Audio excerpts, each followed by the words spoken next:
Kami dari kelompok 1 yang beranggotakan Agumi Mano Wicaksono, Haposan Gultom, ingin menjelaskan tentang prinsip-prinsip metodologi. Pengertian metode. Metodologi dalam bahasa Yunani, metode dan logos, sets of methods, konsep teoritis dari berbagai metode, cara, jalan atau petunjuk praktis, bersifat umum. Semua orang dapat menggunakannya, berarti jika bersifat umum. Menurut Peter R. Sen, pengkajian dalam mempelajari peraturan-peraturan dalam metode tersebut. Metode dalam bahasa Yunani, metodos, petunjuk pelaksanaan atau petunjuk teknis. Suatu prosedur yang sistematik berdasarkan prinsip dan teknik ilmiah yang dipakai disiplin untuk mencapai tujuan. Bersifat khusus, artinya tidak semua orang bisa menggunakan. Menurut Peter R. Sen, prosedur mengetahui sesuatu yang mempunyai langkah-langkah sistematis.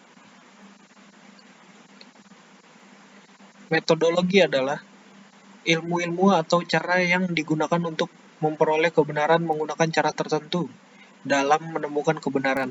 Tergantung dari realitas yang sedang dikaji. Tergantung dari kebenaran yang sedang dipelajari atau dikaji atau sedang diuji.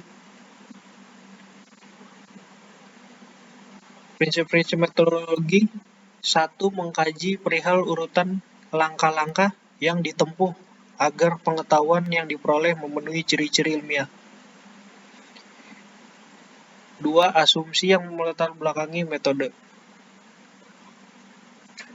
Menurut para ahli, salah satunya René Descartes. Menurut René Descartes, metodologi adalah akal sehat, kaidah pokok, kaidah moral. Kaidah moral itu mematuhi undang-undang dan istiadat serta berpegang teguh pada agama. Tegas dan mantap pada pendapat, mengubah diri daripada merombak dunia. Lalu yang terakhir, pengabdian kepada kebenaran.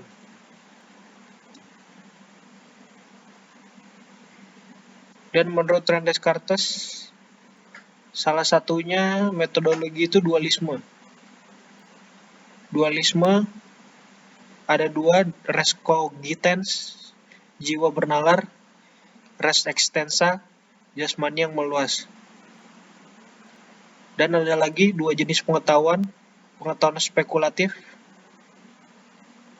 pengetahuan praktis. Menurut Alfred Jules Ayer, metodologi itu verifikasi. Tolak ukur dapat ditentukan apakah bermakna atau tidak. 1. Verifikasi ketat atau kuat, langsung berkaitan dengan pengalaman.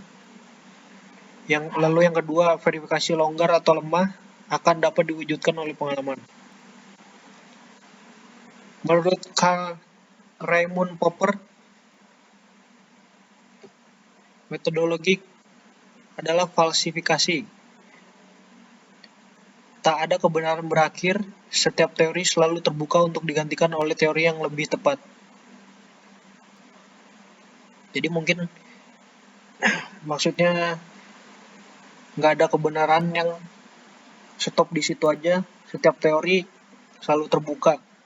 Mungkin teori-teori bisa lebih tepat, bisa digantikan lebih tepat dari teori sebelumnya, jika ada teori sebelumnya yang kurang.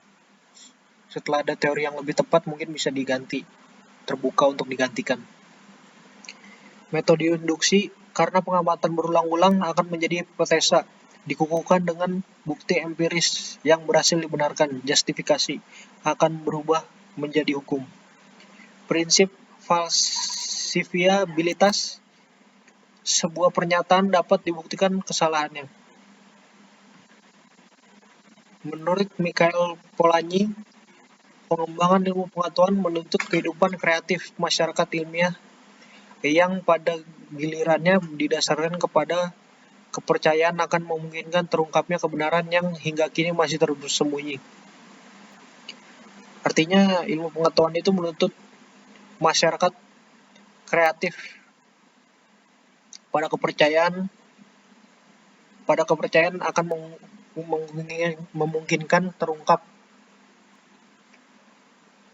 Tugas filsafat membedah penyakit-penyakit pikiran yang hanya dapat dilakukan dengan mengajukan pertanyaan mendasar terhadap setiap pandangan yang mendasari masyarakat.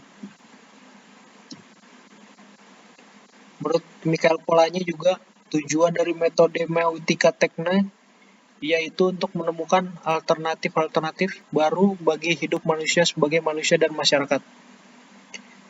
Kekeliruan tesis positivisme tidak hanya pada sikapnya yang menolak cita rasa estetis dan nilai moral serta ikatan sosial, karena menganggapnya sebagai realitas subjektif, melainkan juga pada pandangannya bahwa sesuatu masyarakat tidak dapat dibangun atas dasar yang berakar pada prinsip moral abstrak, tetapi berakar pada tradisi masyarakat.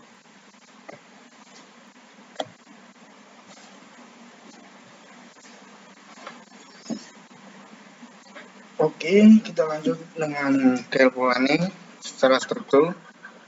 Dan saya lanjutkan yang bernama Pesan Kultum. Secara struktural, segi ilmu pengetahuan tidak terungkap melibatkan dua term. Ilmu pengetahuan tidak terungkap. Term pertama dengan term proksimal, yaitu term yang lebih dekat. Term kedua adalah term sertai, yaitu term yang lebih jauh. Hubungan kedua term tersebut disebut sebagai hubungan fungsional, yaitu kita mengetahui term pertama hanya dengan mengandalkan diri pada kesadaran kita tentangnya agar memberikan perhatian pada term kedua. Polanyi telah merintis suatu model perkembangan baru ilmu-ilmu dengan memadukan secara jernih antara nilai dan fakta, sehingga ilmu-ilmu dikembangkan dapat sejalan dengan perkembangan masyarakat. Klarifikasi ilmu pengetahuan Christian Wolff itu ada 4, yaitu kodrat pemikiran rasional, 2 ilmu murni, teologi rasional, psikologi rasional, kosmologi rasional, dan filsafat praktis, etika, politik, ekonomi. Yang ketiga, ilmu murni dan filsafat praktis adalah produk metode berpikir deduktif. 4. Seluruh kebenaran pengetahuan diturunkan dari hukum berpikir. Kelima, jiwa manusia yang itu terbentuk dari mengetahui, menghendaki, merasakan. Aplikasi menurut Wolff empiris.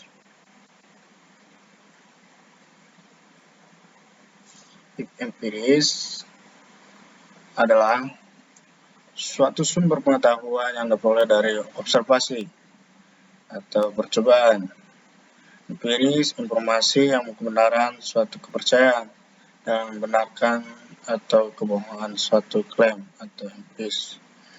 Empiris ini dibagi menjadi 2, kosmologi empiris dan psikologi.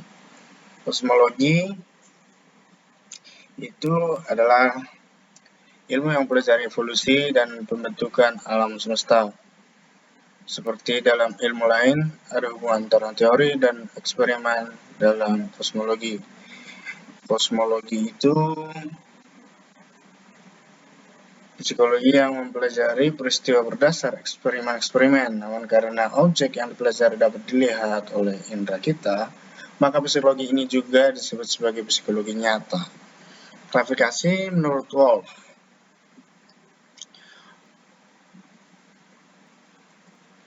Dari matematika itu terbagi 2, yaitu murni sama mekanika. Dari murni dibagi menjadi 3, aritmatika, geometri, aljabar. Klasifikasi menurut Wolff, filsafat juga dibagi 2, yaitu spekulatif dan praktis. Praktis ini dibagi 2 juga, yang umum dan khusus. Khusus juga dibagi menjadi 3 bagian, yaitu psikologi, kosmologi, teologi. Dan praktis dibagi menjadi 3, intelek, kehendak, pekerjaan fisik. Dari kehendak dibagi 3 lagi menjadi ekonomi, etika, politik. Wisdom Comte. Ilmu pengetahuan juga dibagi menjadi 2, yaitu logika dan imperes. Imperes ini dibagi menjadi 6 bagian. 5 bagian. Yang pertama astronomi, fisika, kimia, biologi, sosiologi. Wisdom Comte.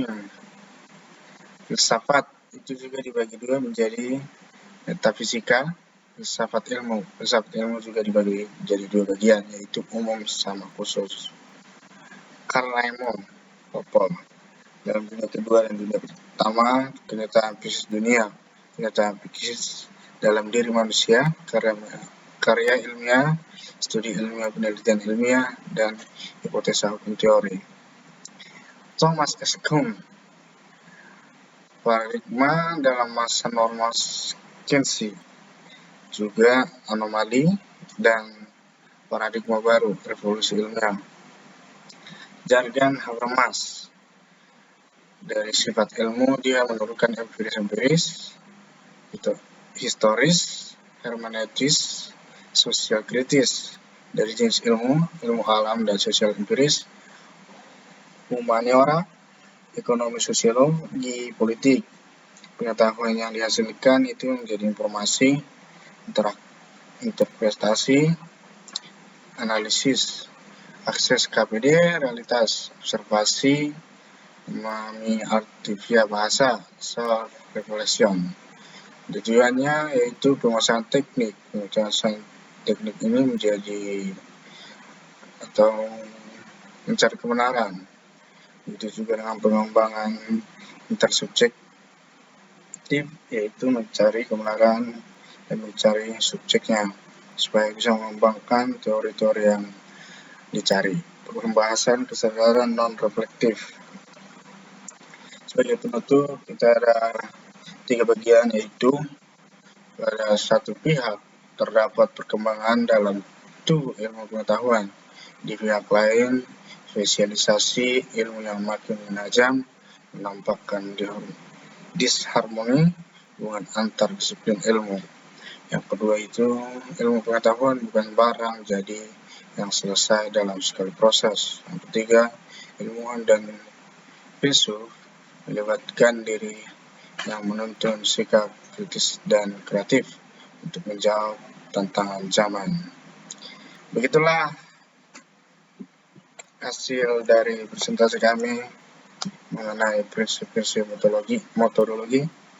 Sekian dan terima kasih.